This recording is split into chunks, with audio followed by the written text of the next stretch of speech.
사실 노동신문 1면은 김정은의 현지 시찰 중에서 가장 중요한 현지 시찰, 그것도 사진으로 맞아요. 보도를 하면서 사진 정치를 하는 역할이거든요. 그래서 사진을 게재 안 했다는 건 안 간 거 아니야? 혹시 안 가고 갔다고 한 거 아니야? 안 간 이유는 건강이상설 때문 아니야? 라는 의문도 실제로 제기되고 있고, 우리 정보기관에서도 김정은의 지금의 건강 상태를 매우 안 좋게 보고 있습니다. 일단은 뭐 심리적인 스트레스도 스트레스인데 겉으로 드러나는 체중 변화, 초고도 비만 상태잖아요. 네. 우리가 생각한 것보다 건강 상태가 더 최악으로 우리 정보기관에서도 보고 있어요. 진찰을 해본 게 아니니까 정확한 진단이 나오진 않겠습니다만 어느 정도의 좀 느낌을 좀 이야기해 주신다면. 네. 뭐 제가 직접 가서 진찰도 안 해봤고 또 피를 뽑아서 만들어낸 이 결과지도 보지도 못했지만 그래도 나름 이제 모양만 봐도 우리가 좀 알 수 있는 것들이 있잖아요. 예, 진찰실 문을 열고 들어오는 사람 얼굴만 딱 보면 아, 저 사람은 뭐 때문에 왔다. 이게 이제 딱 감으로 잡히는 게 30년 이상 된 의사들의 감이거든요. 하여튼 그 김정은 현 상태의 모습을 봐서는 이건 이제 초고도 비만 상태다라고 보이게 되고 이 비만의 세 가지 형제들이 있어요. 고혈압, 당뇨, 고지혈증. 세 가지 형제들과 여기에 덧붙여지는 합병증 생길 수 있는 위험성들이 같이 있거든요. 이걸로 보면 오늘 당장, 오늘 당장, 무슨 일이 생기더라도 이건 뭐 전혀 이상하지 않은 그런 상황이라고 보입니다. 아까 전에 김정은이 어떻게 이 참배 사진이 생략된 게 왜 이례적이라는 거예요, 그러면? 1년 중에 가장 김정은이 빼먹지 말아야 될 일정. 오늘날 김정은이 있는 거는 할아버지가 조선민주주의인민공화국이라는 걸 창건하지 않았으면 있을 수 없는 일. 그렇기 때문에 저 자리에는 그날 꼭 가야 돼요. 그리고 이건 숨길 수가 없는 게 서 있어야 돼. 할아버지 앞에서 서 있어야 되고 또 단순히 서 있는 장면만이 아니라 입구에서부터 맞아요. 아주 경건한 모습으로 걸어가서 묵상을 하고 고개를 숙이고 절을 해야 되는데 90도 절을 김정은은 할아버지한테 하거든요. 근데 그 모습을 공개할 수 없는 뭔가 사정이 생겼다. 그러니까 제가 보기에는 김정은이 갔지만 제대로 된 의식이라든가 이런 걸 할 수 없을 정도의 네. 상태였다. 그래서 공개를 못했다. 이렇게 보는 게 맞아요. 돌아가신 어떤 조상에 대한 예를 갖추는 것 같지만 지금의 체제를 유지하기 위한 가장 강력한 어떤 수단인데 맞네. 거기에 대한 지금 사진이 없다는 거잖아요. 사진사가 잘못된 건 아닌가요? 그렇지 않아요. 큰일 나죠. 큰일 납니다. 이게 다 날려가지고. 다 7월에 벌어진 일이거든요. 이 아까 금수산 궁전 갔는데 사진 안 실은 것도 7월. 같은 달 7월 12일에 고체 연료 ICBM 화성 18형 발사를 현지 지도했다라는 소식을 13일에 또 북한이 보도하거든요.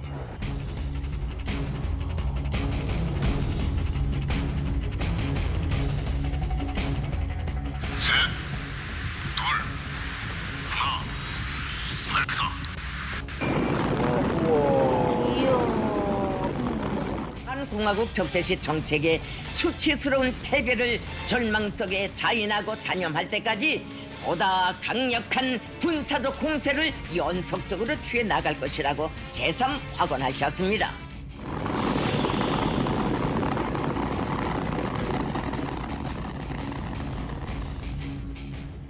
이날 북한 매체들이 김정은 사진을 딱 2장밖에 공개하지 않았습니다. 그런데 지금 7월이라고 제가 했잖아요. 네. 그 석 달 전 4월에도 화성 18형 발사 현장에 김정은이 갔는데 그때는 김정은의 사진을 6장에서 9장을 공개했거든요. 근데 이번에 2장밖에 공개하지 않았다? 뭔가 좀 이상하죠? 네. 그 2장 사진 함께 보시죠. 딸론 사람 됐다. 자, 얼굴이 굉장히 뭔가 좀 부어있고 지금 우리 남정은이가 이거 보고 가장 놀란 게 지금 헤어스타일 바뀌었다 그래가지고 머리 바꿔야겠다. 앞머리 많이 길러야 돼. 앞에 여기 내린 거. 전날이 되게 더웠어요. 다음 주에 좀 변화가 있으니. 더워서 김태원 씨 같은 스타일이었는데 양쪽이 땀 때문에 좀 떨어진 것 같은데 김정은의 얼굴을 자세히 보면은 좀 뭔가 얼굴도 뭐야? 지금 이제 땀에 많이 지금 젖어 있고 뒤에 있는 이제 흰 옷 입은 조용원 비서라든가 오른쪽에 이제 김정식 군수공업부 부부장 다 이렇게 표정들이 그렇게 좋아 보이지가 않아요. 지금 이게 뭐 성공을 하고 뭐 이런 그런 좋은 분위기에서 진행된 게 아니고 김정은이 뭔가 힘겨워하는 모습을 지금 보이고 있습니다. 그리고 이제 테이블 위에 파란색 캔이 보이고 있는데 저게 이제 되게 이례적인 거예요. 그동안에는 김정은이 크리스탈 잔에 이런 차, 갈색 차 종류로 주로 이제 자기만을 위한 음료를 이렇게 먹었었는데 이번에는 저게 아마 기성 제품인지 별도로 캔으로 만든 건지는 알 수 없는데 저 캔을 확대해 보면 효능, 이피커시 뭐 이렇게 표시된 이런 부분들이 나와요. 그러니까 이게 뭔가 기능성 음료일 가능성이 있다 이런 부분이 있고 담배와 성냥 여전히 흡연 그죠. 줄담배를 피우고 있구나. 김정은의 건강이 우리에게 가장 큰 영향을 줄 수밖에 없는 게 김정은이 이제 지배하고 있는 북한은 유일 지배 체제이기 때문에 김정은의 유고 시에 어떤 상황이 벌어질지에 대한 이제 불확실성을 가지고 있다는 거죠. 그렇죠. 그리고 앞서 이야기 뭐 여러 번 했습니다만 북한은 핵을 지금 가지고 있는 것으로 알려져 있기 때문에 이런 모든 것들이 종합됐을 때 사실 우리에게 정말 크나큰 어떤 영향을 줄 수밖에 없는데 그러다 보니까 미국이라든지 일본 정보기관들도 이 김정은의 건강 상태 분석에 굉장히 그 공을 들이고 있다 하는 또 이야기를 들었었는데요. 맞습니다. 그러니까 우리나라랑 이제 미국 같이 이제 그 시스템이 딱 그 정착이 된 나라 같은 경우에는 지도자의 유고 시에 프로토콜 그러니까 스텝 1, 2, 3가 다 정해져 있어요. 뭐 대통령 유고 시에는 바로 국무총리가 승계를 하고 제1부총리, 제2부총리로 넘어가고 이런 식으로. 그러니까 미국 대통령 같은 경우에는 치과 치료 받을 때 만약 마취가 들어가면 마취 끼는 그 순간만큼은 부통령에게 권한이 넘어가요. 순간 그 순간 마취 풀릴 때까지는 부통령이 권력을 잡아 핵 버튼을 누를 권한을 가져요. 그러네. 네. 동서고금을 막론하고 모든 그 왕조가 무너진 경우 대부분 경우는 뭐냐면 후계 구도를 안정하고 선왕이 죽은 경우예요. 그러니까 북한 같은 경우에 김정은이 만약에 후계자를 안정한 상태에서 그냥 죽는다. 그럼 방금 말씀하신 것처럼 지금 핵 보유국가지 않습니까? 실질적으로. 야, 무슨 일이 핵 버튼, 핵 가방, 이거 핵 무기 누가 관리할지 이건 카오스라니까요. 그래서 김정은의 건강 상태가 어떨지 제가 아주 결정적인 힌트를 오늘 들고 나왔습니다. 좋아요. 김종민 씨에게 질문 드리겠습니다. 네, 뭐야 이거? 자, 그래프가 있어요. 등락에 변화가 있는 그래프인데 자, 일단 이 수치 어떤 수치를 의미할까요? 이게 계속 환율. 뭐 잠깐 떨어져. IQ? 킬로그램. 그러니까 단위 맞네 키로가. 근데 너무 놀란 게 저희가 실제 김정은의 몸무게의 어떤 등락 그래프를 준비했는데 유민상의 몸무게와 너무 일치해서 똑같네요. 자, 그래서 제목은 한반도를 흔드는 피지컬 100이 아니라 피지컬 140이라고 제목을 붙여봤습니다. 올해 김정은의 체중이 모든 전문가들이 마지노선이라고 생각했던 140선을 돌파했습니다. 역대 최고도 비만을 김정은이 몸무게로 찍은 거고요. 계속 늘어나죠. 이게 뭐 2년 사이에 120, 30kg가 늘어나는 것은 아마 이때부터 몸에서 이제 어떤 이상 신호들이 생겼을 텐데 140kg를 넘을 요때쯤에는 이거 아닌 거 아니야? 뭐 이런 생각을 아마 했을 거예요. 어머 이거 한 사람이야? 와.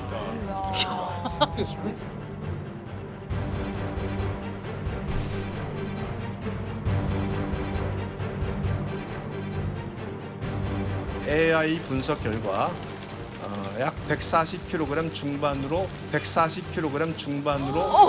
있습니다. 김정은이 알코올, 니코틴 의존도가 높아지고 더 심한 불면증에 시달리게 되는 악순환에 빠질 가능성에 대해서도 주시하고 있습니다. 어머, 세 번째 사진은 왜 다른 세 번째 얇아졌잖아. 25씩 뺐을 때. 뺐을 때구나. 대역설도 나왔어요. 무서워졌다, 인상이. 야 이건 진짜 이건 와. 진짜 달치다. 아니 이거 예상을 했는데 이게 나열해서 보니까 약간 좀 진짜 종합병원 같이 이렇게 뭔가 병이 있었을 것 같은 느낌. 인상도 점점 무서워지는 인상도 있고. 저는 더 궁금한 게 근데 아무리 뭐 첨단 과학이라고 해도 저 우리가 그 어떻게 이런 키 몸무게 이런 거를 어떻게 정확하게 측정하나요? 기본적으로는 이제 방금 보셨듯이 AI를 동원해 가지고 시뮬레이션을 돌려 가지고 이제 체중을 예측하는 게 비교적 정확하다 이렇게 알려져 있고 또 아마 국정원이 밝히고 있지는 않지만 다른 방법, 대부분 감청이라든가 또는 휴민트 뭐 이런 방법을 통해 가지고 김정은의 신상 부분을 우리 정보 당국이 파악을 하고 있을 겁니다. 그럼 미국도 마찬가지죠.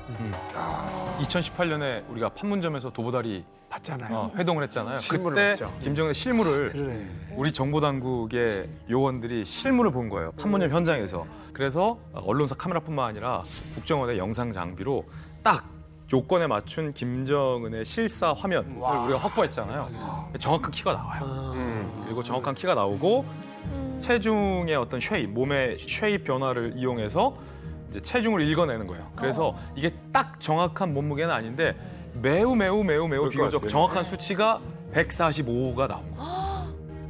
김정은은 무슨 일이 있었길래 갑자기 이렇게 살이 찔 수밖에 없었을까요? 궁금합니다.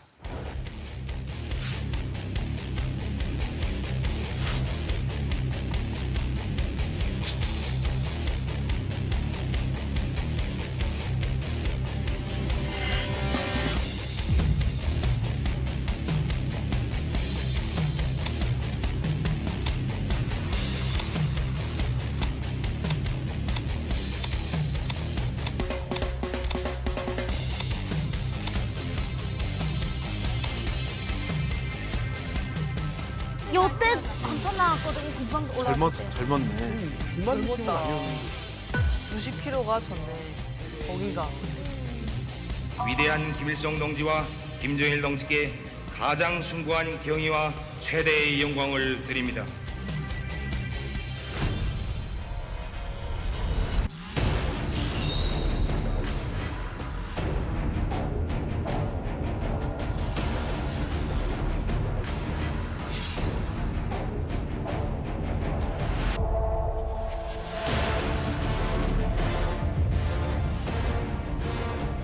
그때 막 없어졌다고 그러고 수술을 했다고 소문나고.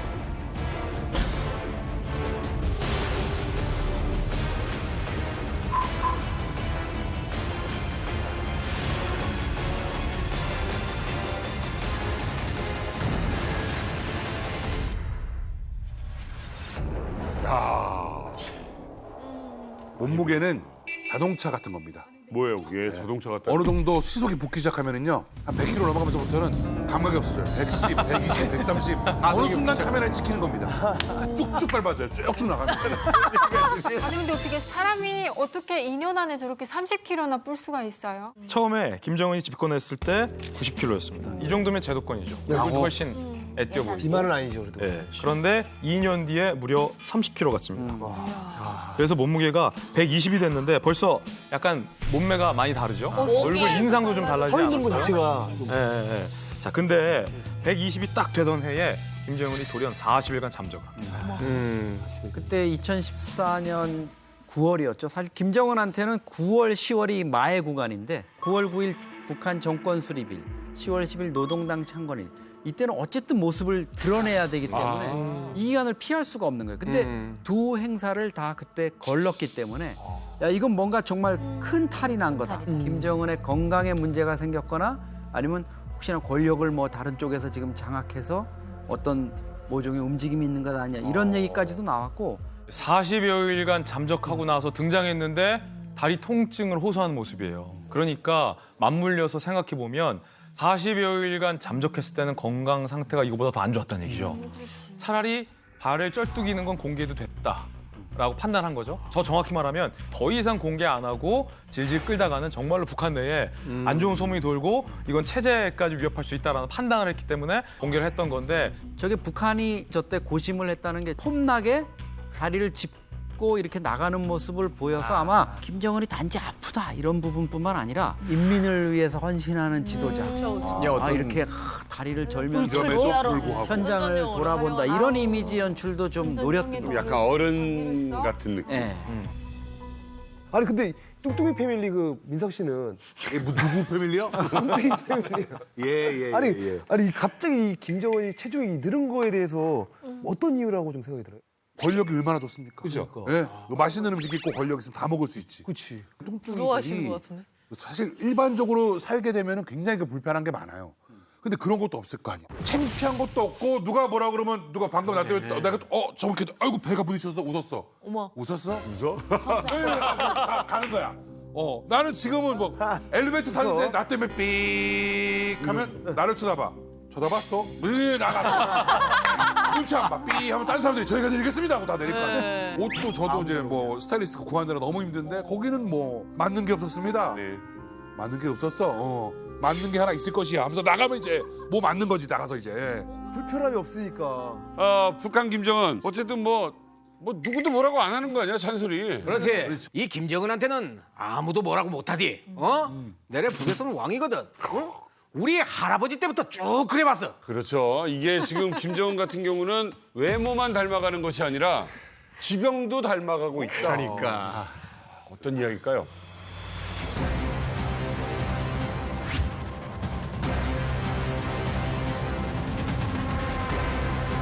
와, 닮았다 진짜. 할아버지를 진짜. 지금 보니까 진짜 닮았다.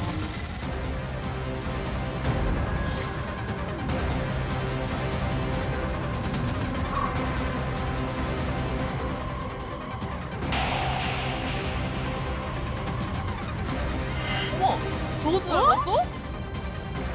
어머, 저것도 닮았어? 이거 말도 안 돼.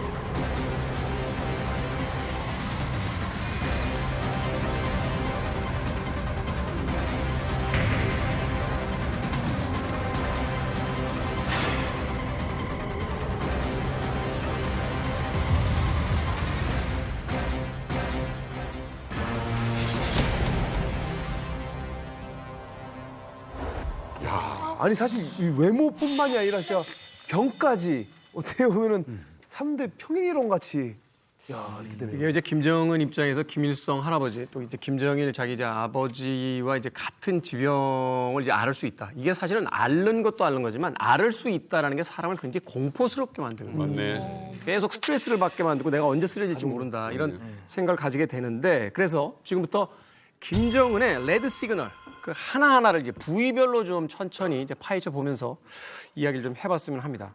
그 첫 번째로 주목할 곳이 바로 그 지금 보신 영상에서 이제 포커싱이 됐던 부위죠. 바로 뒷목입니다.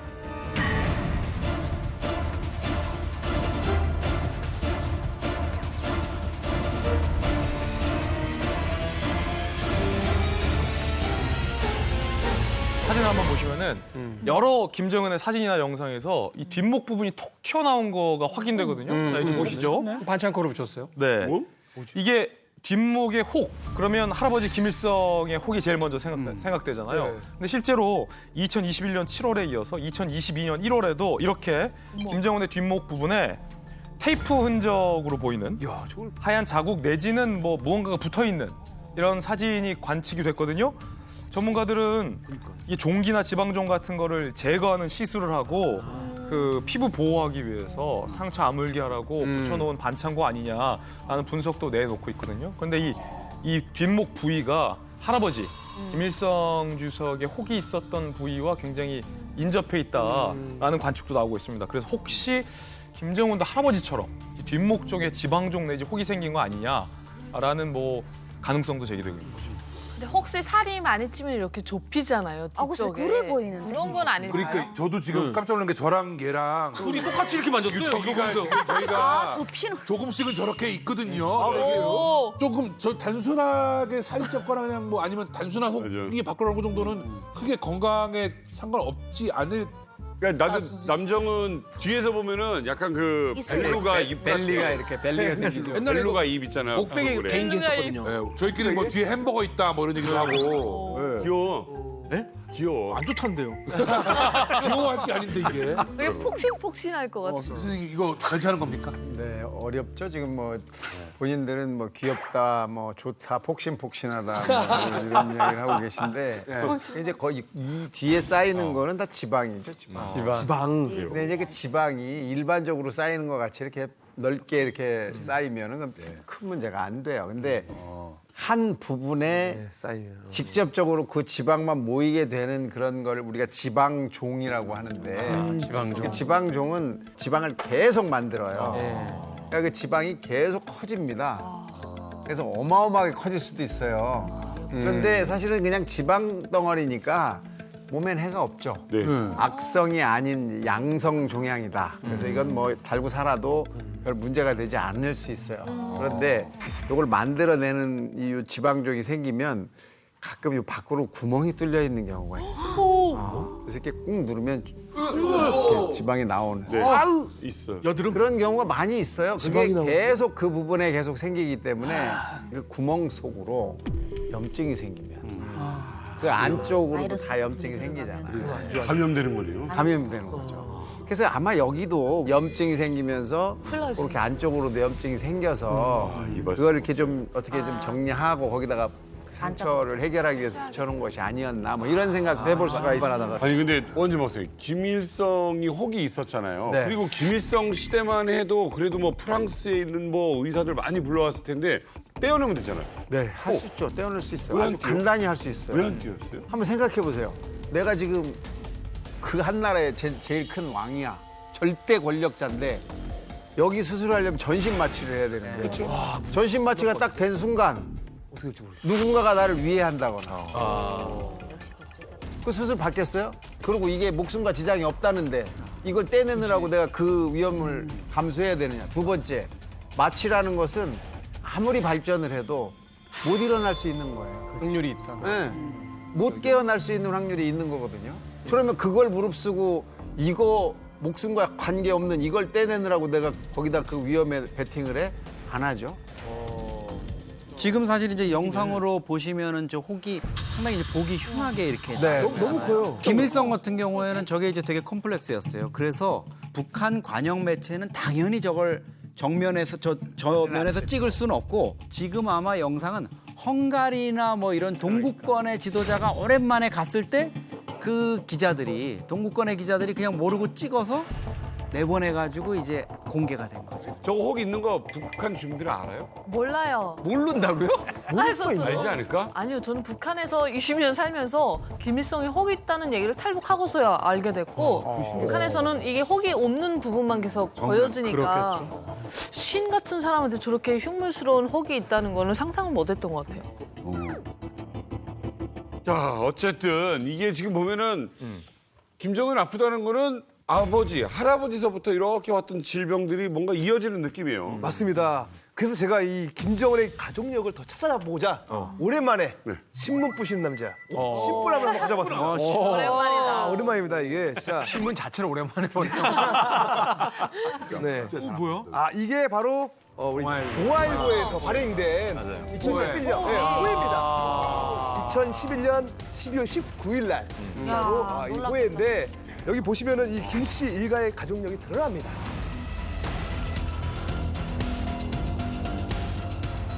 조선중앙통신 17일 아침 특별 열차에서 과로 심근경색으로. 야, 여기 이걸 보시면은 이 심근경색이 혹시 가족력이 아닐까. 맞습니다. 이 김정은에게 예견되어 있는 뭐 재앙 같은 가족력이죠. 바로 심근경색입니다.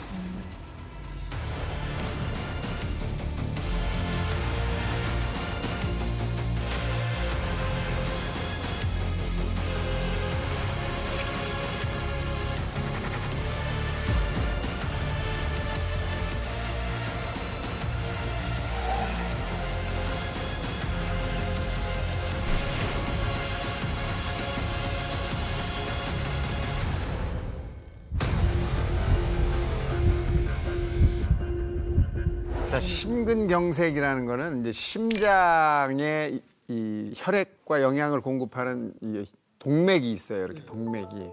심장도 펌프질을 해서 혈액을 다른 데로 보내지만 펌프질을 할 때마다 자기도 영양을 공급받아야 되기 때문에 그래서 그게 이렇게 생겼어요.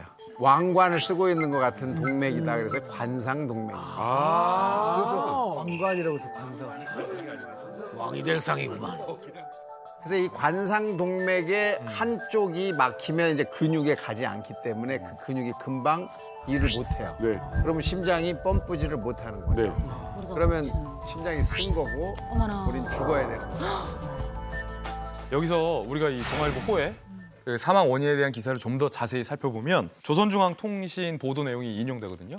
그때 당시 북한 조선중앙통신이 이렇게 보도합니다. 왜 죽었는가? 김정일 동지의 질병과 서거 원인에 대한 의학적 결론서. 겹사인 정식 육체적 과로로 17일 야전 열차 안에서 중증 급성 심근경색이 발생되고 심한 심장성 쇼크가 합병됐다. 라는 게 조선중앙통신이 밝힌 공식 원인이에요. 그러면서 18일 진행된 병리해부 검사에서 질병의 진단이 완전히 확정됐다라고 다시 한번 못 박습니다. 자, 다시 말해서 더 쉽게 말해서 열차 안에서 심근경색이 와서 쇼크사로 죽었다라는 걸 북한이 공식적으로 인정한 겁니다. 이 부분이 왜 중요할까요? 아, 장군님이 놀다 죽은 걸로 되면 안 되잖아요. 일하다 죽은 걸로 돼야 되죠. 뭐 먹다 죽은 건 아니다. 뭐 이렇게 조금 아니면 그러니까 누군가가 죽인 게 아니다. 네. 반대파가 있잖아. 영어로 가거나. 그건 일리가 있네요. 이제 과거에 소련이나 이런 데서도 이제 그런 뭐 암살이나 정치 권력에 의해 가지고 죽은 게 아니라는 걸 하기 위해서 의학적 결론서를 반드시 내게 돼 있거든요. 그러니까 김일성이 1994년 7월 8일 날 죽었을 때도 심근경색으로 죽었다고 분명하게 의학적 결론서를 내고 이번에도 김정일 때도 내고 이러는 게 그런 게 아니에요. 이거 심근경색으로 죽었어요. 이러다 보니까 우리가 정확한 가족력을 우리가 파악할 수 있습니다. 이용종 센터장님이 정확히 정답을 말하셨어요. 그러니까 이 대목이 중요한 이유 중에 하나는 아버지 김일성 주석도 아들 김정일처럼 똑같이 심근경색으로 죽었다는 대목이 있습니다.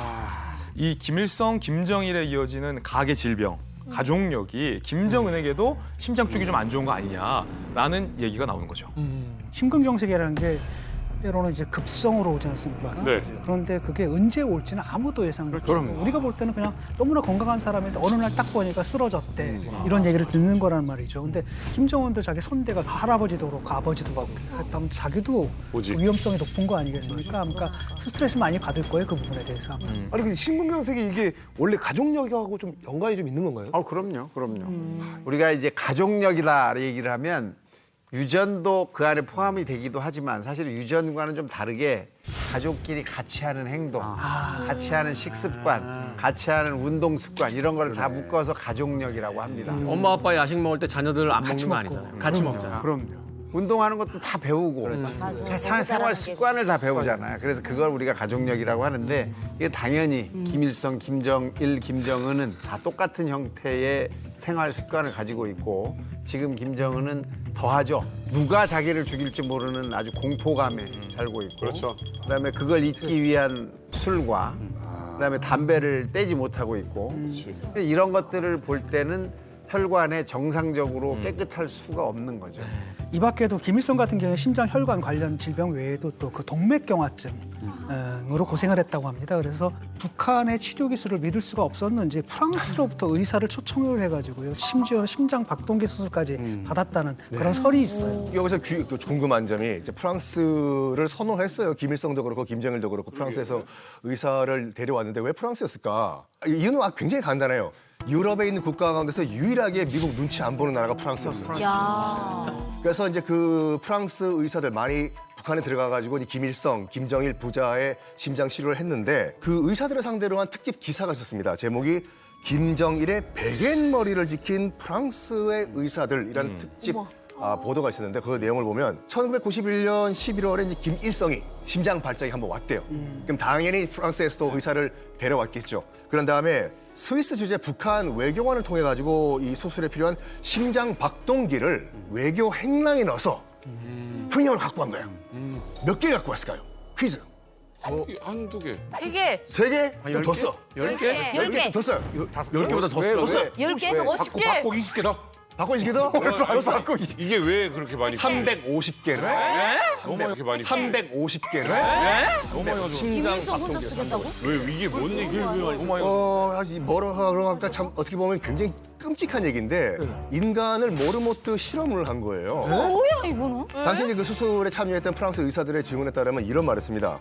평양에 도착하자마자 15명의 젊은 군인들에게 심장 박동기 이식 수술을 한 다음에 어느 날 어디론가 데려가서 김일성을 수술하게 했다. 그러니까 먼저 젊은 군인들에게 테스트해 본 다음에 생체 실험. 괜찮다. 하자 해서 김일성에게 시술을 했다. 심장 박동기가 그거 얘기하는 거예요? 멈추면 전기 빵 오게 하는 거? 이 심장이 원래 전기 신호를 받아서 박동을 이렇게 하잖아요. 우리가 1분에 몇 번 정도 하죠? 한 60번 정도 뛰잖아요.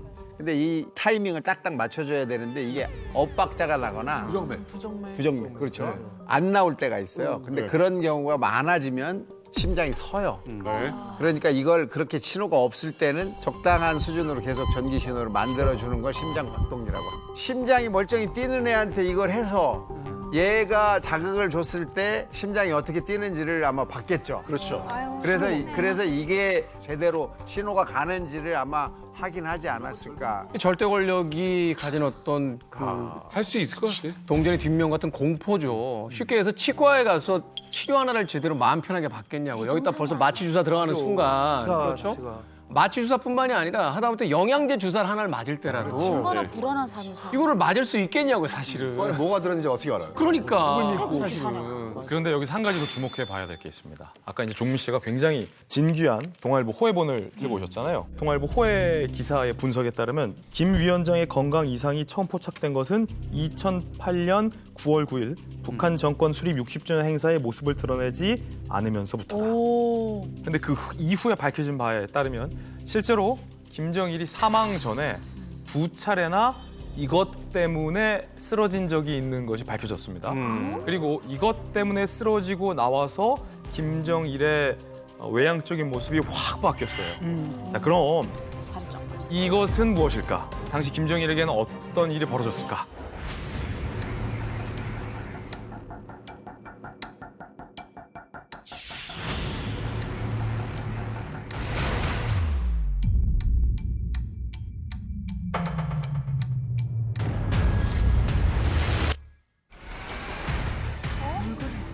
그래 없네. 저 당시에는 이제 사망설까지도 나올 정도였고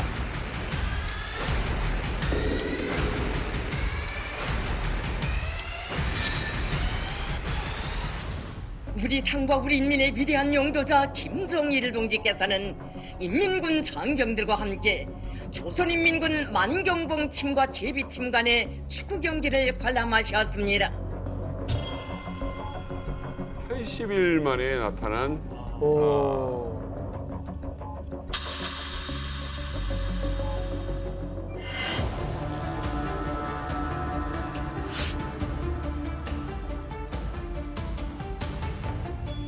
그때 보면 이제 팔이 많이 이렇게 비틀어져 있고 손이 들어가 있잖아. 주머니에 들어가 있잖아. 왼손이 손가락이 잘 안 움직여. 그냥 위로 잘안 수처럼 올라가. 맞지.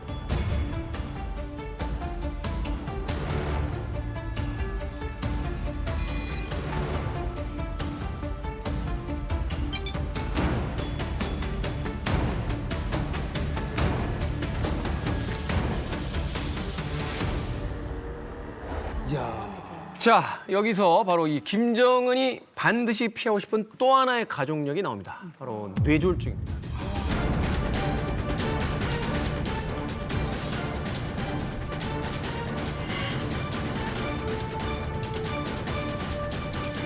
뇌졸중이라는 게 뭐 쉽게 말하면 뇌로 가는 혈관 중에 하나가 막히거나 터져가지고 그 부위에 이제 뇌가 이상이 생긴 게 뇌졸중이잖아요. 근데 여기서 소름은 김정일 이전에 김정일의 아버지, 김정은의 할아버지 김일성도 뇌졸중의 일환인 뇌일혈을 겪었었다는 사실입니다. 네. 이 싸한 피부는 뭡니까 이거? 피를 잘못 받았어 백두혈통. 내래 이 뇌졸중을 피해갈 수 없다 이런 얘기 아닙니까 지금? 이것도 있는 것 같은데.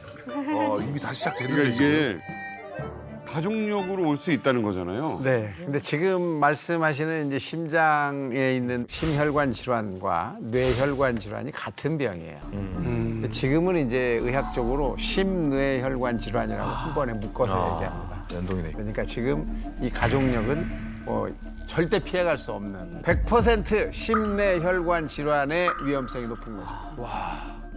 오늘 조금 의외로 잘 나온 것 같은 생각이 갑자기 또 이렇게 듣다 보니까 드는 게 처음에는 괜히 좀 아유 나랑 같이 왜 이렇게 취급하나 이런 생각 들었는데 듣다 보니까 도저히 피해갈 수 없는 제 얘기이긴 해서 잘 나오셨네요. 저희처럼 이제 덩치 좀 있으신 분들은 다시 한번 들으면서 건강도 좀 자기 건강 되새겨 보고 해서 약간 그분이 좀 오늘 좋은 일을 좀 하신 것도 있긴 하네. 아 근데 이 김정은은 계속 찌기만 한 건 아니잖아요. 아, 한번 빠졌습니다. 네, 자, 그래서 그래프를 다시 들어볼게요. 이거 수치는 사이언스예요, 사이언스. 맞아요. 거짓말을 하지 않습니다. 지금 김정은이 어느덧 130을 찍습니다. 그리고 김정은이 자, 140kg대까지. 어떻게 거기다 왜 흰걸 입어? 그러니까. 차이가 많이 그런데 결정적으로 거기에 흰색을 입어요, 위아래로. 근데 뭔가 그때 김정은의 심리 변화가 있었던 것 같아요. 야, 이러다 나 죽을지도 모르겠다. 그래서 어느 날 급격하게 다이어트에 들어갔는지 몰라도 다시 120kg대로 체중이 감량이 됩니다. 20kg를 감량한 김정은의 몸. 당시 김정은의 몸에는 어떤 현상들이 벌어졌을까요?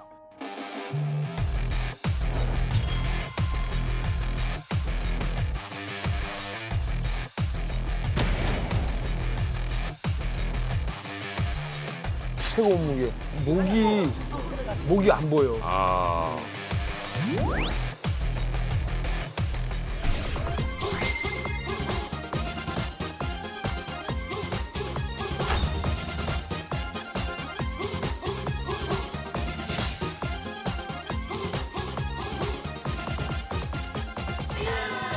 어머 날아가시네. 가볍네. 홀쭉해졌네 아주.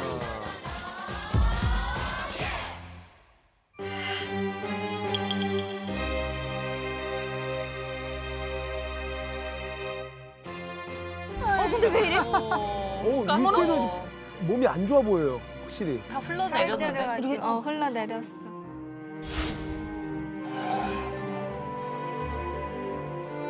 좀 처졌어. 이게 약간의 착시도 있는 게 뭐냐면 120kg도 엄청난 체중인데 맞아. 140까지 갔다가 빠지니까 이제 홀쭉 마른 듯한 느낌이 드는. 근데 사실 저 때 여러 가지 이유들이 있었어요. 이야기들이 있었어요. 뭐냐면 사람 갑자기 이 살이 빠지는 여러 가지 요인들이 있겠지만 급성 당뇨 같은 거 오면 살이 쪽 빠지는 경우들이 있잖아요. 그래서 당뇨 아니냐, 일부러 다이어트를 한 것일 수도 있다라는 이야기도 있었습니다만 어떤 질병 때문에 빠진 거 아니냐 이런 이야기도 했었고, 그래서 당뇨 자체가 또 하나의 가족용으로 또 꼽히기도 했었던 거로 제가 알고 있는데. 아니 근데 뭐 지금 당뇨는 아닌 거로 같이 보여요. 왜냐하면 뭐 제 주변에도 이제 당뇨를 앓는 친구들이 많지만 가장 먼저 눈에 띄는 게 살이 빠져요. 쭉 빠져. 그리고 안 쪄요. 근데 지금 김정은을 봤을 때는 살이 한번 빠졌다가 다시 요요가 왔잖아요. 그거 봤을 때 당뇨가 아니라 그냥 식이 조절하는 것이 아닌가라는 추측이 되는데 어떻습니까? 네, 그 추측도 맞을 수 있고요. 당뇨도 맞을 수 있어요. 왜냐하면 당뇨병을 치료하지 않으면 당이 계속 빠져나가기 때문에 체중이 줄 수밖에 없죠. 그런데 치료를 못할 병이 아니잖아요. 그렇죠. 약이 다 있는데. 조절하고. 네, 조절할 약이 다 있잖아요. 그래서 당뇨병이라고 확진이 됐으면 약을 처방을 받아서 먹었을 거고, 그러면 다시 당 조절이 되니까 소변으로 빠져나가지 않기 때문에 다시 또 얼마든지 여유가 오죠. 약 먹으면 뭐. 그러니까 김정은이 10년 정도 집권을 하는 기간에 유일하게 체중이 줄어든 유일한 경우인 거거든요. 왜냐하면 그 이후에 표정이라든가 뭐 걸음걸이라든가 이런 것들이 자신감 이런 것들이 드러나고 있거든요, 영상이. 다만 이제 이게 그럼 누가 이걸 얘기를 했길래 말을 들었을까? 감히 누가? 뉴스 트레이너가. 김여정일 수도 있는데 그거보다는 김주혜 아닐까 이런 생각도 들어요. 애가 아빠한테 뭐라고 이렇게 좀 그때 귀여울 때 세게 뭘. 아니 그래도 북한에서 어떻게 보면 최고의 또 의료진들이 붙어서 저 정도라도 뺀 거잖아요. 김정은한테는 각 분야의 최고 전문가들이 있는 것 같아요. 근데 이들이 최고 주치의와 그리고 차량 같은 것도 늘 김정은 옆에 준비시켜가지고 언제든지 위급한 상황이면 수술을 받을 수 있게 하는데, 만약에 국내에 힘이 붙인다 이러면 외국에서 정말 유능한 사람들을 국내에 초빙해가지고 그 사람들한테도 건강을 맡길 수 있는 비상 매뉴얼까지 준비되어 있다고 해요. 그렇다 보니까 김정은의 건강 상태가 어느 날은 찌고 어느 날은 빠지고 하잖아요. 근데 이게 이렇게 정말 유능한 사람들이 자기 뒤에서 항상 대기하고 있으니까 자신의 건강에 대해서 본인은 정작 좀 아니란 생각을 갖고 있지 않을까 싶어요. 항상 대기하고 있으니까 쓰러져도 살리니까. 만약에 뭔가 다른 방법이 있어가지고 살을 뺀 거라면 그걸 좀 알았으면 김정은 다이어트라 그러면 이게 엄청난 것 같은데 이거 너무 대박이다. 해보고 싶잖아요. 비포 애프터. 요 극비인데. 있습니까? 극비인데. 지금 현재 미국에서 팔리고 있는 당뇨 주사약이 있어요. 맞으면 체중이 3분의 1이 없어져요. 3분의 1이 없어져요. 연예인들이 맞은다고 그래서. 일론 머스크가 맞는 맡고 거. 있다라고 하는. 지금 일론 머스크가 맞았다는 거. 네, 살이 쪽 빠졌어요. 우리나라에는 아직 안 들어왔어요. 왜냐하면 미국에 하도 그 수요가 많아서 현재 만들어내는 걸로 미국 수요를 채우기도 모자랄 정도. 야, 태원. 저 남정원님. 그 주사 맞으면 30kg가 빠져. 30%가 빠져요. 대신에 30%. 대신에 이만큼 2캐릭터는 없어져. 죽어버리다. 주사 맞으면 빠져. 30%가 빠져요. 대신에 30%. 대신에 이만큼 2캐릭터는 없어져. 죽어버리다. 그래도 빼야지. 그래도 빼야지. 어느 쪽을 선택? 일단 아직 한국에 안 왔고 나도 몇 달 더 출연해 보고 야 현실적이다.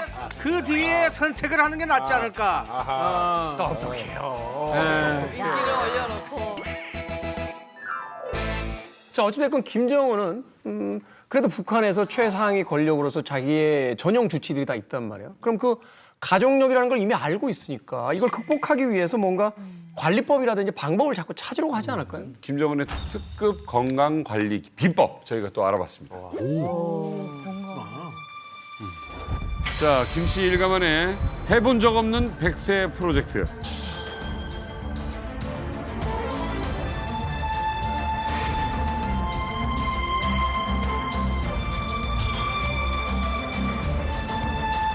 불로장생이야? 오? 선호공이야?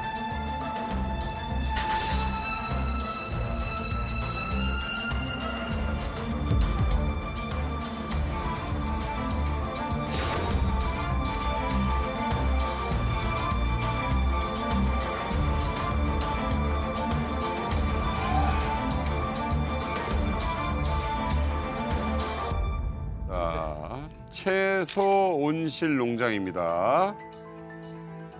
남새. 남새라는 말이 채소라는 거예요. 온실 남새 농사에서 이거 온도 관리, 영양의 관리, 병해충 예방 사업 이 세 가지 역으로 철저히 이거 지킬 때만이 높고 안전한 소출을 거둘 수 있습니다. 야, 북한에서 본 영상 중에 이렇게 녹색 많은 거 처음 본다.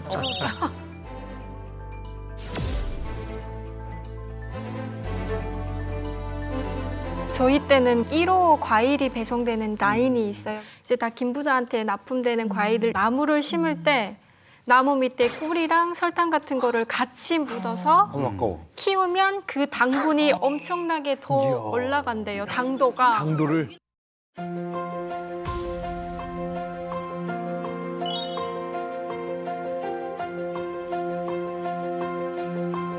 단백질, 응곡합장. 송어. 공기는 최고 좋을 거예요.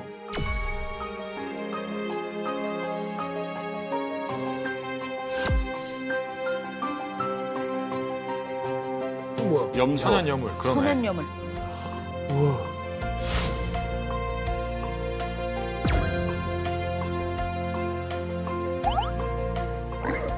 이제 돼지.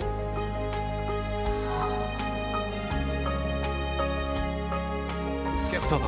이야, 이 처음 보네. 와, 진짜 깨끗하네. 진짜 깨끗하다.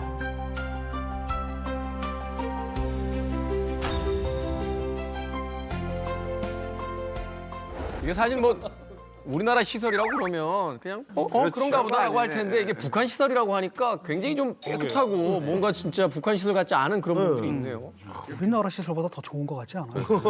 너무 깔끔하게. 사실은 저것은 그 일반적인 생산 방식이 아니라 어떤 특정한 계층만을 위한 생산 방식이라는 걸 그러니까 경제성을 염두에 안 둔 방식이잖아요. 그렇죠. 운공 목장이라고 하는데 저것은 돼지고기부터 여러 가지 이제 육류들 그 최고급층들이 소비하는 육류들을 생산하는데 사육만 하는 게 아니라 그 생산에 필요한 게 그 사료잖아요. 이 사료를 갖다 천연으로 마련하고 그다음에 사육을 하고 그다음에 나중에 도축해서 가공하는 모든 시설들이 다 갖춰져 있고 그 사료도 완전히 친환경 사료. 그다음에 돼지를 마사지까지 해준대 이렇게. 돼지를 마사지까지 해준대 이렇게. 돼지 돼지 한 사람당 한 돼지 마사지? 마리당 한 사람이 거의 붙어가지고 마사지까지 스트레스를 없애주고 매일 목욕시켜주고 아까 얼마나 깨끗합니까? 똥 같은 거 싸자마자 하나도 안 보이는. 바로 치워버리고 해서 완전히 깨끗하고 부드러운 고기 진짜 친환경 고기를 생산하는 거죠. 근데 이런 게 사실상 아까 얘기한 것처럼 경제성은 없거든요. 그러니까 저건 분명히 어떤 특수한 목적 또는 특수한 소비자를 위한 특별한 생산 시설이다라고 생각할 수가 있죠. 돼지가 지가 돼지인지를 모르겠네요. 그러니까 집사를 두는 거죠. 고양이만 집사가 아니라 뭐 사람을 집사로 두고. 우리도 뭐 가축 기를 때 뭐 클래식 음악을 틀어준다든가 뭐 어떤 기능성 사료를 한다든가 이렇게 하는 거를 북한도 배우고 있는데 도입하고 있는데 그거 자체가 이제 일반 주민들을 위한 또 어떤 선택할 수 있는 사람들을 위한 게 아니고 그건 원천적으로 차단되는 거고 우리가 오늘 얘기하고 있는 김일성이나 고위층, 핵심층들을 위한 어떤 공급망에만 그것이 이제 적용되는 거죠. 최신 시설들. 그래서 사실은 저도 이제 북한에 가서 저 소 키우는 거 이런 걸 한번 본 적이 있어요. 우리 영농 후계자분들하고 같이 가서. 근데 소가 저렇게 다 말랐어요. 갈비가 이렇게 나오고 그 고기가 맛이 있을 수가 없어요. 왜냐하면 지방이 없어요. 그러니까 그 전문가분들, 우리 사료 전문가 이런 분들 말씀이 저거 우리한테 맡겨주면 한 2달 반만 기능성 사료 먹이면 사이에 마블이 싹 끼면서 기가 막힌 게 될 텐데 저렇게 이 사람들이 못 키우네 이러는 거예요. 근데 그런 부분들을 이제 뛰어넘어서 북한도 이제 특산물이라든가 이런 부분은 적용을 하는 거고 그게 또 안 되는 부분은 어떻게 하겠어요? 수입하는 거죠. 그렇지. 북한 정권 유지의 핵심은 어쨌든 김부자, 지금 이제 김정은의 건강이에요. 김정은이 건강하면 이 체제는 안정되게 유지하는 거니까 얼마나 많은 분야의 전문가들이 일하겠습니까? 김정은의 온몸을 관리하는데 그중에서도 오래전부터 이것을 가장 깊게 연구했다. 정자. 소문이 있습니다. 뭐 힌트를 드리자면 뭐 이만갑 남자 출연자 분들 중에서는 뭐 제가 단연 저기 하지 않을까. 갑자기 뭐 나이를 보나 뭐 뭘까요? 달리기? 전립선? 뭐야? 전립선 아니야? 피. 혈통이니까. 피를. 정답은 바로 정력이라고 합니다. 정답은 바로 정력이라고 합니다. 정력. 정력이 왜 중요해요? 정력에 대한 연구가 정자도 아니고 정력이야? 정자를 포함하는 거죠. 그걸 어떻게 연구할 수 있지? 정력을? 여기는 이제 김부자잖아요. 그죠? 전부 이제 남자들이고 남자의 힘의 상징이 정력이다. 이렇게 이제 김부자 라인이 생각을 한 거죠. 그래서 이제 김정일도 과거에는 자신의 건강 상태를 확인하는 것을 성욕이 있느냐 이걸 가지고 이제 판단을 했다고 그래요. 그래서 내가 성욕이 떨어졌을 때는 어떤 음식을 갖다 줘도 뭐 만족하지 못했다. 성욕을 증가시킬 수 있는 음식을 가져와라. 뭐 이런 이제 그런 걸 했다는 거죠. 그래서 이 연구소에서 연구한 것은 어떻게 하면 정력을 보존하고 성욕을 계속 유지시킬 수 있도록 하느냐. 그런 게 중요하구나. 희한한 연구소가 다 있네. 그래서 사실은 그 미국의 헐리우드 영화들을 보면 그 더티 헬이라는 영화가 있어요. 클린트 이스트우드가 전성기 때 아주 그 마초적인 경찰로 나오는데 이 경찰이 쓰는 무기가 44 매그넘이라고 굉장히 총신이 긴 피스톨이에요. 근데 그게 소위 이제 마초 시대의 남성성을 상징하는 거다. 이렇게 이제 해석들을 하거든요. 그래서 몇몇 어떤 그 재미있는 분석 중에 하나가 김정은이 자꾸 저렇게 로켓에 집착하는 게 사실은 상대적으로 정력이 약하기 때문이다. 대리만족. 약간 ICB만이라는 거지. 보태드리면 뭐냐면은 이건 거의 정설이에요. 해밍웨이가 무기에 집착을 했잖아요. 무기여 잘 있거라. 무기여 잘 있거라. 그 해밍웨이가 해밍웨이는 마초였죠. 엽총을 좋아하고 사냥도 많이 사냥 하고. 좋아하고 무기에 집착한 이유가 정력이 굉장히 안 좋았대요. 남성성이 떨어지니까. 남성성이 없어. 그리고 히틀러도 이것도 거의 정설인 게 히틀러도 무기에 그렇게 집착했던 게 뭐냐면 성불구였다고 하죠. 근데 지금 사실 이제 의사들이 볼 때 의사들의 보는 이제 관점으로 보면 김정은의 그 체중, 나이 그 안에서 자기가 가지고 있는 그 정신적인 스트레스, 그다음에 있을 것으로 예상되는 질병 이걸 합쳐놓으면 김정은은 발기부전 일 것이다라고 생각이 됩니다. 저는 괜찮습니다. 왜? 라고 생각이 됩니다. 저는 괜찮습니다. 왜? 이러고 나는 혹시 체구 때문에 혹시 오해하시는 분이 있을까 봐 비슷한 체구들이니까 전혀 뭐 예. 그래요? 제가 실제로 봤습니다. 제가 실제로 봤습니다. 이상해지는 거야. 실제로 봤는데 그때부터 내가 선배랑 호칭을 지으려고 생각했어요. 이게 무슨 소리 하는 거야? 봤다는 게 이상하지. 아니야. 사실 뭐 고대 왕들도 장수 숫자나 이 복복자를 베개에다 이렇게 써놓고 잤다 뭐 이런 기록들도 있는데 사실은 수면의 질이 가장 중요하지 않습니까? 그러다 보니까 당연히 그런데 신경 쓰지 않을까 하는 또 생각이 들거든요. 맞습니다. 실제로 이제 김일성 같은 경우에는 그 자기 이제 관갑이었었죠. 관갑이었던 1972년도에 노동당까지 동원해가지고 이제 인민들에게 참새 잡아오라고. 참새? 참새, 짹짹짹짹. 실제로 이제 김일성 같은 경우에는 그 자기 이제 관갑이었었죠. 관갑이었던 1972년도에 노동당까지 동원해가지고 이제 인민들에게 참새 잡아오라고. 참새? 참새, 짹짹짹짹. 참새 깃털로 이불을 만들면. 나 알았어. 여기 털. 여기 날아갈 것 같은 거야? 근데 어딘가에 있는 요 털만 쓰는 거지. 여기 정력이 좋다고 해서 요걸 뽑아가지고. 아니 무스다운처럼. 참새를 몇 마리 잡아야 되는 거야. 엄청 잡아야겠는데 참새 요만한 애들은 여기 있어. 거기에 한 부위만. 자, 열종이 됐겠지 거의.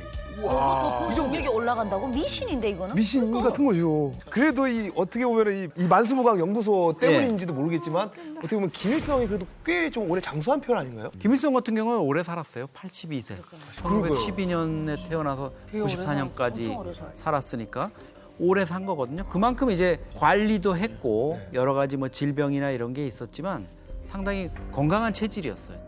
건강한 체질이었고. 근데 이렇게 생각해 볼 수는 없을까요? 제 개인적인 생각인지 모르겠습니다만 3대에 걸쳐서 봤을 때 김일성 같은 경우는 3부자 중에서 가장 스트레스가 적지 않았을까 싶어요. 어찌됐건 북한이 그때는 한국보다 경제 상황에서 더 우위에 있었던 것도 있고 또 외적인 요인에 의해서 뭐 여러 가지 어떤 스트레스 상황도 좀 덜했을 수 있는데 이게 이제 김정일 오고 김정은을 오면서 고립되기 시작하고 경제 상황도 정말 안 좋아지기 시작하면서 사실은 자기들 어떤 정통성에 대한 부분들도 여러 가지 흔들렸던 적도 있고 이러다 보니까 스트레스 상황은 더 많은 거 아니에요? 그러니까 김일성 같은 경우에는 김정은과 비교하면 공간이 달라요. 이 노는 공간이.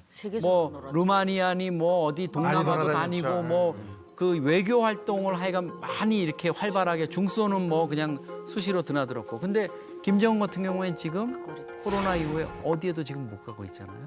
그런데다가 나는 뭔가 이제는 시진핑이나 푸틴도 나를 불러주지 않는구나 이런 좀 열패감을 가질 수는 있어요. 이거 뭐 유기농이니 뭐니 뭐 이렇게 해서 먹어봤자 뭐예요. 근데 요요가 왔다 갔다 하고 뭐 이러면 소용없는 거잖아요. 그렇죠. 체중이 다시 늘었죠. 네. 그래프를 다시 한번 좀 볼게요. 그래. 또 올라가. 체중은 사이언스예요. 그래서 뭐 우리 저 남정은 마늘 먹으면 뭐해? 다시 요요 왔잖아. 120에서 140 왔잖아요. 김정은도 요 한때 잠깐 120을 1년간 유지했어요. 아, 1년. 그러다가 2022년에 다시 아우 심각해 보는 데도 이렇게. 140으로 찝니다. 요요가 오면 더 안 좋은데. 그리고 올해 최고치를 경신합니다. 145kg를 급기야 145kg를 급기야 돌파해 버립니다. 그래서 사실은 140까지가 한계치였잖아요. 맞아요. 근데 이걸 넘어섰어요. 아 이거 핵 터지기 전에 김정은 배 터지게 생겼어. 아 이거 핵 터지기 전에 김정은 배 터지게 생겼어. 145kg. 네. 사실은 지금은 어찌됐건 김정은이 살아있으니까 예측 가능한 수준에서 대응이 되는데 김정은 유고시에 과연 어떤 일이 벌어질 것이냐 여기에 대해서 이제 우리가 그 판단을 할 수가 없는 상황이니까. 그렇죠. 이렇게 뭐 많이 걱정들 해주신데 사실 저도 걱정 많이 하고 있습니다. 그럴 것 같아. 아니 근데 약간 이해가 가는 게 저렇게 쪄도 주변에서 뭐라고 하는 사람 저야 뭐 엄마라든가 뭐 주변 지금도 오늘 왜 그렇게 쪘냐고 막 뭐라고 하는 사람이 이렇게 많은데 아무도 뭐라고 안 할 거 아니야. 그래서 저분이 여기 앉아 있다. 여기 반 정도는 벌써 딴 데 갔습니다. 지금. 여기 반 정도는 벌써 딴 데 갔습니다. 지금. 그리고 또 한 가지가 저 또 북쪽에서는 체구가 저럴수록 뭐 오히려 인기 좋다고 막 그럴 정도니까. 저건 아니지 그래도 저건. 이 정도는 아니에요? 아 요즘 젊은 친구들은 또 한국 드라마를 많이 봐서 뚱뚱하면 안 예쁘다는 걸 알아요. 한국 드라마가 문제고 맞아. 한국 드라마가 문제야. 근데 또 두 가지로 생각을 해요. 뚱뚱한 사람을 보면 아 저 사람은 진짜 잘 먹고 잘 사는 사람이다. 그렇지. 아니면 한편으로는 아 저 사람은 병이 있나?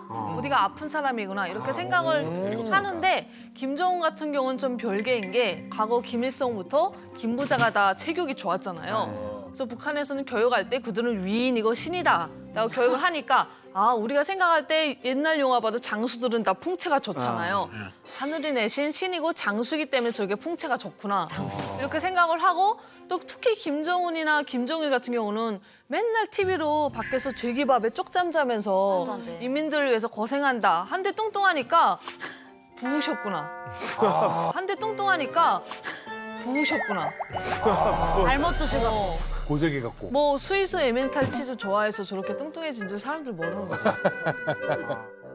지금 145kg까지 나가잖아요. 김정은만큼 김일성도 김정은도 비만은 아니었던 것 같아요. 근데 그냥 저희가 생각해 봤을 때 어리잖아요. 어린 나이에 저렇게 독재자의 삶을 살다 보니까 불안감, 암살당한다는 그 불안감과 스트레스 때문에 저렇게 고도 비만이 되지 않았나 싶어요. 정확한 지적이 실제로 올해 4월이었어요. 최근이죠, 비교적. 국정원에서 우리 국회를 상대로 북한 관련해서 김정은의 건강 상태에 대한 최신 첩보 동향을 보고했습니다. 그때 국정원의 보고 내용은 북한이 해외로부터 불면증 치료를 위한 졸피뎀 등 최신 의료 정보를 집중 수집하고 있는 정황을 우리 정보당국이 포착했다라는 점을 국회에 보고한 적이 있어요. 이 말은 김정은의 불면증이 너무 심각해서 북한 내부에 있는 약 혹은 치료법으로 이걸 치료할 수 없는 수준에 이르렀다라는 것을 반증하거든요. 그럼 김정은이 왜 못 자냐에 대해서 많은 우리 정보당국과 많은 전문가들은 본인의 권력 유지에 대한 불안감, 그리고 본인과 본인의 아들, 딸에게 가해질 신변의 위협에 대한 불안감, 그리고 국제 정세에 대한 위축감 등등을 꼽고 있습니다. 잠을 못 자는 상황이에요. 그렇기 때문에 김정은이 알코올 의존증이 높아진다. 계속해서 술을 먹고 술로 잠을 청한다라는 게 있고요. 이 악순환되는 사이클에 김정은이 신체 리듬이 깨지고 계속해서 체중이 증가하고 있다. 이런 보고를 한 적도 있습니다. 생각해보면 지금 말씀하신 것처럼 최면 진정제로 쓰이는 이제 졸피뎀 약물에다가 알코올 의존증. 이거 사실은 이걸 두 개를 동시에 한다? 사실 저도 이게 얘기 듣기로 이게 수면제하고 알코올하고 진짜 너무 안 좋다고 얘기 들었거든요. 위험하다고. 완전 근데 이게 극약 아닙니까? 이거? 거의 뭐 폭탄 아닙니까 이거? 칵테일 효과 뭐 이렇게 해서 확 올라오지 않습니까 이거? 뭐 폭탄이라고 설명을 해도 뭐 무방하지만 굉장히 위험하죠. 왜냐하면 이제 잠이 안 오니까 술을 먹는 분들이 꽤 많아요. 그러면 잠이 들잖아요. 네. 이 술은 알코올은 잠을 들게만 합니다. 유지가 안 돼요. 안 되는구나. 그러니까 잠을 들었는데 계속 깼다 잤다를 반복하는 거예요. 그러니까 아침에 일어나면 개운하지 않죠. 한 10번은 깨는 거야. 10번 이상 깨죠. 계속 깨요. 그 상태니까 드디어는 이제 수면제를 찾게 되는 거고 이 수면제로 알려진 이 성분은 특징이 두 가지가 있어요.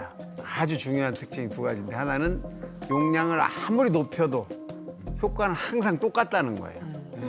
그러니까 반알을 먹어서 자던 사람이 잠이 안 오네, 한 알로 올려. 그러면 더 잠을 잘 것 같지만 사실은 아니고 똑같은 효과라는 거죠. 두 번째 아주 큰 특징은 먹고 잠든 순간부터 깨어날 때까지 내가 무슨 짓을 했는지를 몰라요. 와, 그게 제일 무서워. 그 이야기 하시더라고요. 약 먹으면 휴대폰도 보지 마라. 그냥 가만히 누워 있어라. 아니 그래도 일어나서 딴짓을 하는 사람이 있어요. 별의별 에피소드가 다 있습니다. 자다 말고 일어나서 전화를 해요. 한 30명한테 전화를 해서 욕하고 싸워요. 그리고 자기는 자. 아침 몰라요. 술 취한 거네. 완전 술 취한 필름 끊긴 거. 또 어떤 사람은 밥을 해서 다 먹고 설거지도 해놓고 자. 근데 음식 그 재료가 없어졌어. 이거 어디 갔냐고. 무섭다 이거. 심각하죠. 이건 아주 심각한 일이에요. 그리고 유명하다가 문제가 생겼던 연예인들, 목숨을 버리는 연예인들의 대부분이 또 이거랑 연관이 있어요. 왜냐하면 자기가 준비하고 한 게 아니고 이 약의 부작용으로 인해서 무슨 짓을 하는지를 모르는 거예요. 그렇기 때문에 이건 아주 장기간 사용하는 약이 아니에요. 지금 이런 약제를 수입량이 늘고 또 알코올 의존성이 높아졌다는 것은 아주 굉장히 심각한 불면증 상태다. 아, 이게 전 세계가 주목하고 있는데 누군가는 나를 죽이려 한다라는 걸 인지하고 있는 사람의 스트레스라는 건 어마어마하겠죠. 생각을 해보세요. 어디 가서 물 한 잔을 먹을 때도 그 물 한 잔이 듣는 순간에도 100만 가지 생각이 머릿속에 있을 텐데 이걸 어떻게 사냐고 사람이. 그렇지. 그러니까 어디 가서 담배꽁초도 함부로 못 버리는 거죠. 내 유전자 정보가 노출될 수 있으니까 이런 거고 후세인이 잡혀가서 사형당하는 거를 김정일은 본 거고 김정은은 2019년에 IS 지도자 알바그다디가 가족들 처형당하는 걸 봤잖아요. 미군 특수부대에 의해가지고 마지막에 사살당하고 자폭하는 거를. 그러면 아마 김정은 입장에서는 뭐 밤마다 그게 악몽이지 않을까. 그렇죠. 사실 우리 같은 경우에는 이제 시스템이 갖춰져 있잖아요. 대통령 유고가 되면 선거를 치러가지고 뽑는 게 안정적으로 유지가 되고 있는데 옛날은 왕조 때는 안 그랬잖아요. 그러니까 항상 중요했던 게 세자 책봉이었어요. 그래서 안정성을 줬던 거거든요. 그러니까 북한 같은 경우에도 사실은 김일성에서 김정일로 올 때 20년 걸렸어요. 이양하는데 권일양. 그런데 문제는 뭐냐, 김정일 건강이 급속히 악화되면서 김정은한테는 아주 급속하게 넘겨준 거예요. 근데 김정은부터는 아래가 없잖아요, 지금. 애들이거든. 어떤 일이 벌어질지 몰라요. 그러니까 세습 구도가 아직 확보가 안 된 거고, 또 하나는 뭐냐, 세습할 사람도 지금 마련이 안 된 상태에서 급변 사태가 일어나면은 군부에서 누가 치고 나와서 쿠데타를 할지. 그러니까 이런 사태 때마다 우리는 안보적인 관점에서 굉장히 불안해지는 거거든요. 왜냐하면 상당히 상황 자체가 모험적이면 행동 자체도 모험적인 행동을 할 수가 있다는 거예요. 그게 이제 우리의 불안감이죠.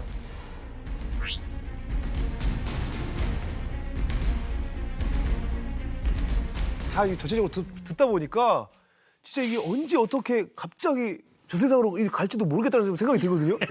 다 들어보니까. 맞아요. 그잖아요. 근데 아니 진짜 이러다가 큰일 나는 거 아니에요? 사실은 미국도 그렇고 우리 대한민국 군도 그렇고 정부도 그렇고 김정은에게 무언가 급변 상황이 발생했을 때에 우리가 어떻게 대비해야 할까에 대한 계획이 있습니다. 작전 계획이 있습니다. 그만큼 매우 중요한 얘기라는 거죠. 미국도. 우리나라에 있어서 계획은 뭐냐. 첫 번째로 북한 김정은이 유고시에 벌어날 수 있는 위협, 국지 도발 위협이 커진다. 당연한 얘기인데 북한은 그동안 내부가 불안정할 때 외부의 어떤 혼잡함을 극대화해서 내부의 불안을 통제해왔습니다. 특히 수도권 일대의 포격 가능성이 굉장히 높아진다라고 우리 군은 보고 있고요. 그리고 수도권 일대의 불특정 다수를 겨냥한 테러 행위를 북한이 벌일 가능성이 매우 높다라고 우리 군은 보고 있습니다. 두 번째, 북한의 생화학 무기 위협이 고도화된다라고 우리 군은 상정하고 있습니다. 이 얘기는 좀 위험한 얘기인데 북한이 일종의 무정부 상태가 된다. 라고 했을 때 생화학 무기나 핵무기에 대한 중앙정부의 통제력을 상실하게 될 경우에는 엄청나게 큰 생화학 테러가 있을 수 있다. 세 번째는 당연한 얘기인데 전면전 가능성이 굉장히 높아진다. 누군가 마지막 순간에 전면전을 제어할 수 있는 수단이 없어진다는 거죠. 자, 그러면 이 같은 위협을 어떻게 우리가 대비할 것인가? 라는 게 바로 그 유명한 작계 5029입니다. 우리가 군사적으로 북한 영토 내에 들어가서 군사작전을 벌일 수 있는 상황인데 두 가지입니다. 무정부 상태에 놓여서 북한 주민들이 대량으로 아사하는 상황이 발생했을 때 혹은 북한 당국이 핵무기에 대한 통제력을 상실했을 때 이 두 가지를 우리가 군사적 물리적으로 개입해서 작전을 벌일 수 있는 요건으로 상정했습니다. 선제 공격이라고 봐도 되겠네요. 선제 공격이에요. 자, 그러면 어떤 것을 군사적으로 가장 먼저 하느냐? 바로 첫 번째가 핵시설 해체, 두 번째가 참수작전입니다. 핵시설 해체는 우리 정보당국과 미 정보당국이 파악한 북한의 핵시설을 가장 먼저 우리 군이 가서 장악하고 해체하는 거예요. 두 번째는 거의 동시에 이루어지는데 북한 군부의 핵심 인원들을 다 참수하는 겁니다. 그러니까 지금 만약에 유사시에 김정은이 갑자기 죽었다. 가장 지금 우려를 하는 국가가 어딜 것 같아요? 중국이에요. 아, 중국이 나는 제일 애매할 것 같아요. 왜냐면 일단 중국이 가장 두려워하는 게 뭐냐면 압록강, 두만강 건너가지고 이 수십만 명의 이제 난민들이 이제 중국 땅으로 들어가는 맞아. 이 통제가 안 돼요. 그래가지고 이럴 경우에는 이렇게 하자라는 밀약을 맺은 게 있어요. 뭐냐면은 만약에 지금 실질적인 핵 보유국이잖아요. 여기에 지금 버튼을 누를 사람이 없었다. 이거 빨리 누가 통제를 해야 돼요. 그래서 김정은이 실제로 죽었다라는 판단이 쓴 직후에 일단 중국 인민해방군이 압록강 건너가지고 평안도는 중국이 장악하고 함경도는 러시아가 들어와서 장악을 하고 미군이 올라가가지고 그리고 평양 이남을 나누자. 이래가지고 3개국이 뭘 또 나눠요? 일단은 나눠가지고 통제를 하자. 그리고 제일 먼저 들어간 중국 인민해방군이 북한이 보유하고 있는 핵무기를 먼저 통제를 하겠다. 말도 안 돼. 이런 딜을 했다는 것이 중국이 공개를 해가지고 파문인 적이 있어요. 나는 너무 놀라웠어요. 김정은 하나 저는 사실 김정은 혼자만 배 터지고 주민들 굶어 죽어가고 있는데 정문이 빨리 죽어야 국민들이 산다라고 생각했는데 맞아. 이런 거를 들으니까 김정은이 하나 죽으면 아비규환이 되겠구나 이런 생각을 하게 되네. 더 무서운 상황들이 오겠네. 김정은만 죽으면 우리가 북한을 해방할 수 있다. 뭐 이렇게 생각을 했었는데 생각했는데 그거 아니네. 아무튼 어떤 생각을 해봐도 김정은이 갑자기 죽는 거는 참 복잡하네요. 그렇죠. 사실 건강 문제와 관련해서는 누가 제일 잘 알겠습니까? 자기 자신이 제일 잘 알겠습니다. 아침에 일어나면 벌써 알죠. 네, 자기 몸 이게 상태를. 어떻게 어디까지 와 있구나 하는 걸 아는 거고 아버지인 이제 김정일 국방위원장도 사실 26살밖에 안 된 자기 막내 아들한테 권력을 후계를 넘겨주려고 그 마지막에 막 다리를 질질 끌면서 다니고 이런 것도 결국은 자기 생명이 얼마 남지 않았다는 이거 걸 아는 거야. 알았던 거죠. 알았기 때문에 그렇게 했는데 김정은이 지금 딸 주애를 데리고 나와서 이렇게 움직이고 이러는 것들이 뭘까 하는 게 사실은 아직은 이제 정확히 판단은 안 서지만 김정은이 뭔가 자기 나름대로의 계산이 있는 것 같아요. 김정은의 상태, 체중과 가지고 있을 질병과 그 질병의 위험성을 본다면 지금 빨리 정신 차려야 됩니다. 건강에 대한 생각을 할 때죠. 그럼요. 반드시 해야 될 때죠. 몸무게를 자꾸 저희 보고 몸무게를 자꾸 저희 보고 얘기하시죠. 정신 차려. 같이 듣겠습니다. 줄여야 됩니다. 체중 줄이고 그에 알맞는 치료 방법을 찾아서 정확한 치료를 해야죠. 그러니까 체중 140kg을 넘나드는 이 김정은의 건강 문제는 사실 뭐 한반도뿐 아니라 지구 전체에 영향을 미칠 수 있는 일이 벌어지기 때문에 오늘 이런 얘기까지 해봤던 것 같습니다. 야, 오늘 음악 선정은 정말 궁금하다. 체중? 야, 체중 비만인데 어떻게 이거를. 되게 너무 가벼운 분이야 뭐 이런 거 아니죠? 그러니까. 뭐 오늘 골라온 곡은 그 하와이 출신의 아티스트입니다. 이스라엘 카마카위올레라는 아티스트의 이제 Somewhere Over the Rainbow하고 What a Wonderful World 이제 두 곡을 접속하는 거예요. 이 김정은과 이스라엘 카마카위올레는 완전히 다른 사람이에요. 이스라엘 카마카위올레는 하와이에서는 영웅입니다. 그러니까 하와이의 어떤 독립을 주장했던 인물이고 또 노래를 통해서 굉장히 많은 하와이의 그 위상을 높였던 사람이고 근데 이분이 과체중이셨어요. 이 몸에 질병들이 생기고 이러면서 체중이 늘어나기 시작했는데 얼마나 늘어났냐면 340kg. 140보다 더. 그리고 결국은 140kg 는 수년 아무것도 중에 아니네. 자기 체중에 압사돼서 돌아왔어요. 그러니까 하와이에서는 거의 국가장처럼 치렀거든요. 그러니까 결국 이런 거죠. 그러니까 그 사람이 얼마나 위대한 인물이건 어떤 사람이건 결국은 건강을 이길 수는 없는 거예요. 그러니까 사실은 이분이 역설적으로 노래한 What a Wonderful World 같은 노래처럼 결국 김정은이 꿈꾸는 뭔가 행복한 세상이 있다라면 사실은 그건 자신의 건강과 평화로부터 시작돼야 되지 않나 그런 생각을 합니다.